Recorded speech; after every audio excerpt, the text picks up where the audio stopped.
time. Man, the greatest resource that you will ever have is your time, man. Don't waste your time with ambiguity. Don't waste your time on your own undecidedness in your mind. Like, make a decision, live with the decision. I'm 1,000,000% convinced if you're not winning, it's because you're not doubling down on you. I'm also pretty sure if you're not feeling the pressure of like the weight of the world against you, it's because you've not yet doubled down on your thing.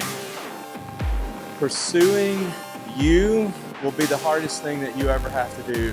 And in the pursuit of you and in the pursuit of that thing that you're after, there are going to be skill sets that you'll have to learn. At times you're going to have to push back, and at times you're going to have to make your own decisions, and you're going to have to live with the consequences and face the consequences of your own decisions. Something I'm hearing a lot lately is ambiguity. I hear ambiguity all the time. It is whether it's coming from someone and they have a job and they have something they love to do, but their job isn't yet their career or their vocation. Remember, it's been said that a person's vocation is where their deepest passion or deepest desire meets the world's greatest need. So do you know what that is yet for you? Are you doubling down in you? Maybe you're just starting out. Are you becoming a sponge where you can absorb? Or what can I learn? Here's the thing, you have to add value. You have to find a way to make yourself valuable in your community. I'm not going to say that you have to find a way to make yourself accepted in your community, but once you add value, it doesn't matter what you look like, it doesn't matter what you talk like, it doesn't matter the way you wear your hair. Once you find a way to add value within your context, within your community, within your global community, when you do that, you will be accepted and you will be appreciated and valued and that kind of thing. So man, I want to encourage you, no ambiguity. If you're always looking for your next thing, if you've already got 1 foot out the door, if you've always got 1 foot out the door and you're not firmly planning in your own thing, it is going to be extremely difficult for you to reap the healthy fruit of the consequences of your planting.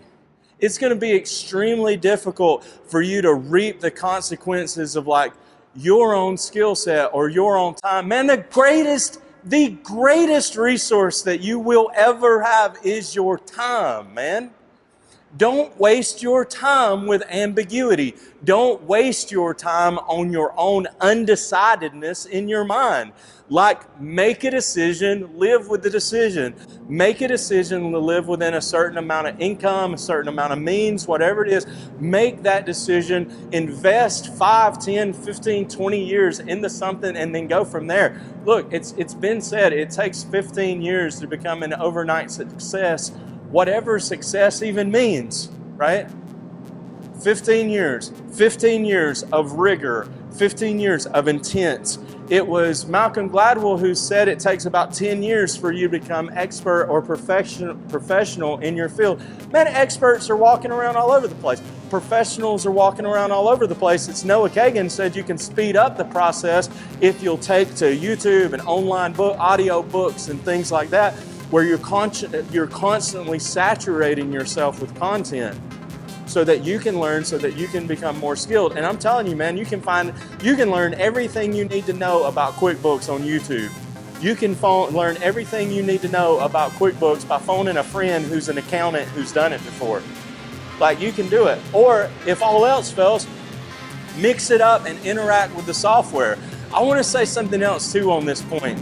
There's an ancient Chinese proverb, I just heard this week, and it says, you can measure the wealth of a man by what he's willing to live without. What are you willing to live without in order to trade your time for learned utility so you can add value within your context, within your community? You have got to get rid of ambiguity. Can I say that again? If you're constantly chasing your second, third, fourth, fifth side hustle and your primary thing isn't rocking and rolling, that's an issue.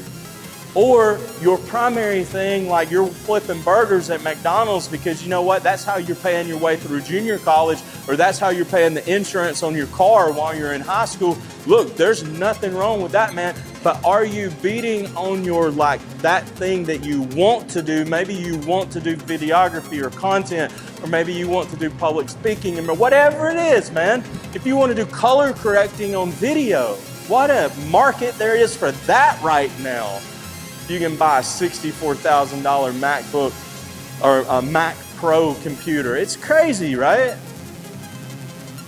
Look, if that's your thing, are you, like, seriously, man, are you staying up till 11:30, 12, midnight, 1, 2 a.m.? Steve Stewart always told us when we were playing basketball, there will always be someone else practicing while you're resting. What can you live without? That's the true measure of your wealth. And then, are you living in a world of ambiguity where you are constantly looking for the next thing? All right, I'm going to hush because AJ's arms are getting tired. And we're going to cut this video almost raw and put it out. Today's Friday. What are you going to do to beat on your craft this weekend? Thanks for listening to another episode of Life That Counts. Tune in next time for more insight with host John Williams.